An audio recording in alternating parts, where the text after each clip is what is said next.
ma chef de village bu Tassinère Tassinère gi ngeen ñëw nag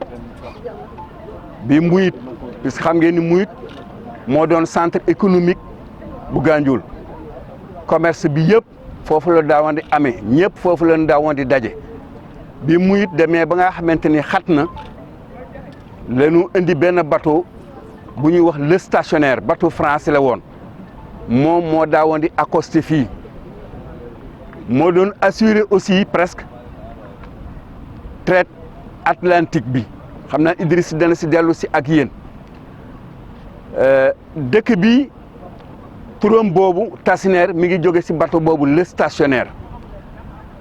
fii ay comptoirs commerciaux ñoo fi jiitu bi fi bateau bi ñëwee amoon na Davette Chomet amoon na Kër Lacoste amoon na Moré la Prom yooyu ñoo jiitu population yi fii bi ñu demee après nit ñi gis ni commerce bi mi ngi développé wu fii si la population yi ñiy jóge si yeneen dëkk ñëw ne installé wu fi mais maison de commerce yooyu ak bateau boobu ñoo jiitu population yi fii kon ñoo ngi leen fii dalal di leen wax ni rek Gandiol comme ni ñu ko waxee fan yi essentiel bi mi ngi doon diggante Mbouyit Ndiébène Ndiol ñun loolu la ñu jàpp ni muy cosaanu Gandiol donc Tassinère nag dëkk bu yàgg la aussi puisque si 17e siècle dëkk bi existe na puisque am na jamono Lat Joor ñëw na fi ànd ak ay jarbaatam bi ñu leen xawee sonal Tassinère la réfugié wu ñëw fii loolu du may sore puisque Idrissa ngi fi waaw bi ñu demee bay 1983 avant 83 sax en 76 puisque comme ni ñu ko doon waxee démb le Gandiol était le jardin naturel de Saint-Louis le jardin naturel du Gandiol du Sénégal puisque fii lépp lañ fi doon bay bu ngeen xoolee nii seen gannaaw langue de Barbarie bi fii puisque fii daa woon am 6 mois yu nga xamante ni eau douce la ñuy am donc fële lépp lañ fi daawoon di bay bi ñu demee ba 76 ñu créé le barrage de Diama toute l'eau salée mënatul remonter si partie Gandiol bi la doon resté loolu moo accéléré salinisation sol yi ñu dem ba 2003 comme la ville de Saint-Louis était menacée d'inondation ñu créé brèche bi loolu nag moo rey Gandiol puisque tey mën nañu 70% de nos terres sont salinisées mu metti loolu nag puisque fi nga daawoon di wax tuuti bay am ndox mu neex léegi da ngay obligé creuser forage si sa tool donc ku amul moyen presque mën a too fi bay nit ñi dana topp nappe douce bi bay presque di génn sax Gandiol pour mën a bay donc mu metti trop si population yi xëy na Idrissa loolu rek laa doon dugal pour wax leen ni daal fii Tassinère na ngeen jàpp ni sunu tur mi ngi jóge si bateau bi ñuy wax le stationnaire mu doon bateau français ay comptoirs commerciaux ñoo fi jiitu comme Kër Lacoste Davette Chomet Béchelani ñoo xam ay libanais la woon ñoo jëkk fii Tassinère après leen fi population yi fekk si di leen sant bu baax di leen gërëm di ñaan yàlla cosaanu Gandiol gi li ñu si yéene yàlla nañu si yàlla defal lu ëpp suñu njort di sant bu baax suñu jarbaat bii di Idrissa Dieye liggéey bi mu def dama ko ni li indi nit ñi adhéré si cosaanu Gandiol bi mbokk gi mu feeñal bay Gandiol foo mënti woon nekk muy si biir Sénégal muy si diaspora bi nga xam ni Gandiol nga sawar nga pour dellu si fi kon li ngeen si yaakaar yàlla na leen si yàlla defal lu ëpp seen jot maa ngi sant ñëpp di gërëm ñëpp jërë ngeen jëf. Dans le village de Tassinère le village de Tassinère prend son nom du bateau stationnaire qui est accosté ici parce qu'à un certain moment le village de Mbouyit était trop chargé. Il y avait trop de bateaux là-bas puisque l'essentiel du commerce au niveau de Gandiol se situait entre Mbouyit et Ndop. Donc le stationnaire venait accoster ici. Et aussitôt après, les maisons de commerce ont ouvert ici, comme Débité Chemin, Morel-le-Prom, Lacoste et autres, Béchelani et autres. C'est après donc que les populations sont venues s'installer ici. Donc, le Gandiol, comme je l'ai dit tout à l'heure,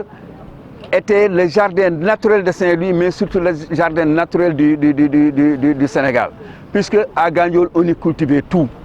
Mais en 1976, après l'installation du barrage de Diamant, le processus de salinisation de nos terres a commencé. Puisque maintenant, toute l'eau salée reste dans le Gandiol, ne pouvait plus traverser à partir de Diamant. Et en 2003, comme la ville de Saint-Louis était menacée d'inondation, le gouvernement du président Abdoulaye Wade a créé la brèche. Et depuis lors, donc, le Gandiol connaît d'énormes difficultés,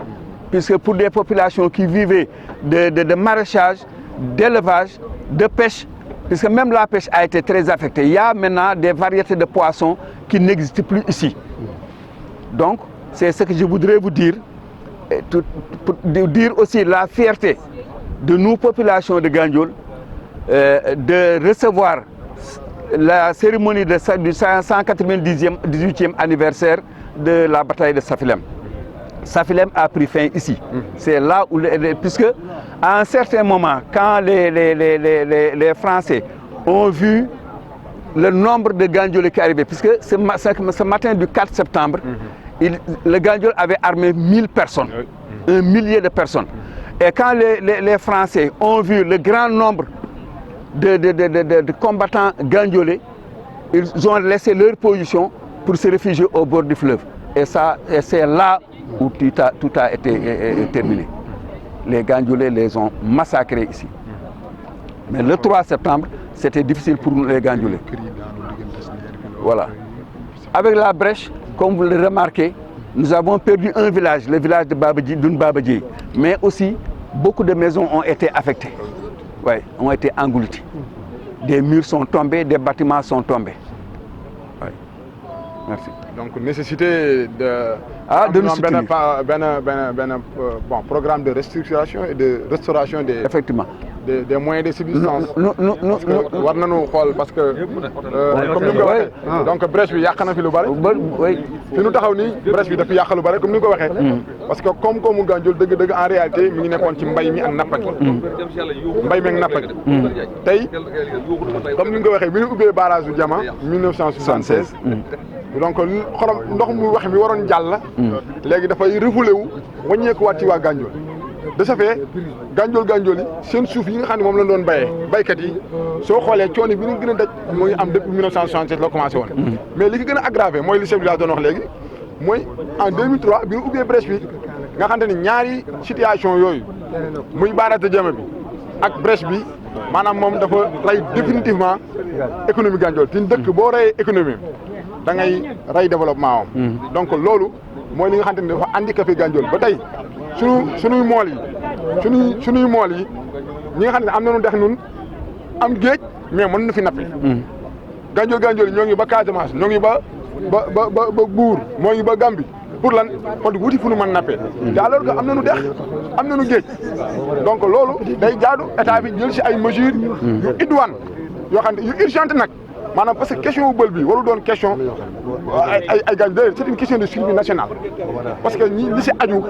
dafa rëy te ñun amul lu dul napp ji donc loolu